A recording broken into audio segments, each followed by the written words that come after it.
আপনাদের মধ্যে যারা কোম্পানি করতে চাচ্ছেন বা কোম্পানি করবেন, তাদের মধ্যে কিন্তু কোম্পানির পদ নিয়ে ব্যাপক কৌতূহল থাকে।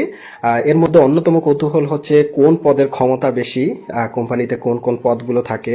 তো এক্ষেত্রে অনেকেই আমাদেরকে একটি প্রশ্ন করে থাকে, সেটি হচ্ছে কোম্পানির চেয়ারম্যান পদের ক্ষমতা বেশি না কোম্পানির ম্যানেজিং ডিরেক্টর পদের ক্ষমতা বেশি।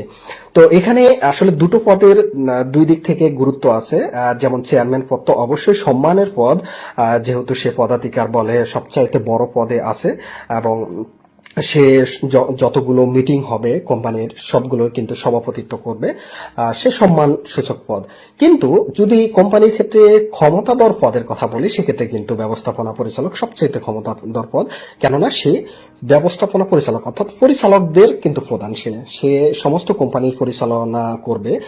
এজন্য তাকে সবচাইতে পাওয়ারফুল এবং সবচাইতে প্রভাবশালী পদ বলা হয়ে থাকে, ঠিক যেমনটা বাংলাদেশের প্রেসিডেন্ট এবং প্রধানমন্ত্রী পদের মতো। তো এক্ষেত্রে আপনাদের মধ্যে অনেকেই আবার একটি প্রশ্ন করে থাকে, সেটি হচ্ছে কোম্পানির চেয়ারম্যানের কি কি কার্যক্রম থাকে আর ম্যানেজিং ডিরেক্টরের কি কি কার্যক্রম থাকে। এক্ষেত্রে চেয়ারম্যানের কার্যক্রমগুলো আগেই বলেছি যে চেয়ারম্যান প্রত্যেকটি বোর্ড মিটিং এর সভাপতিত্ব করবে, যে কোনো মিটিং কল করতে পারবে। এছাড়া স্পেশালি যদি তাকে কোনো ক্ষমতা দেওয়া হয় সেটিও কিন্তু সে অপারেট করতে পারবে।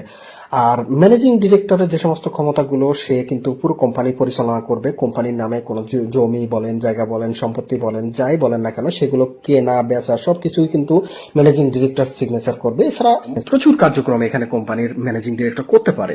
তো এটা কোম্পানির কিন্তু যে মেমোরেন্ডাম আছে, এখানে কিন্তু কোম্পানির এই সমস্ত পদগুলোর ক্ষমতা কিন্তু কমানো বাড়ানো যায়।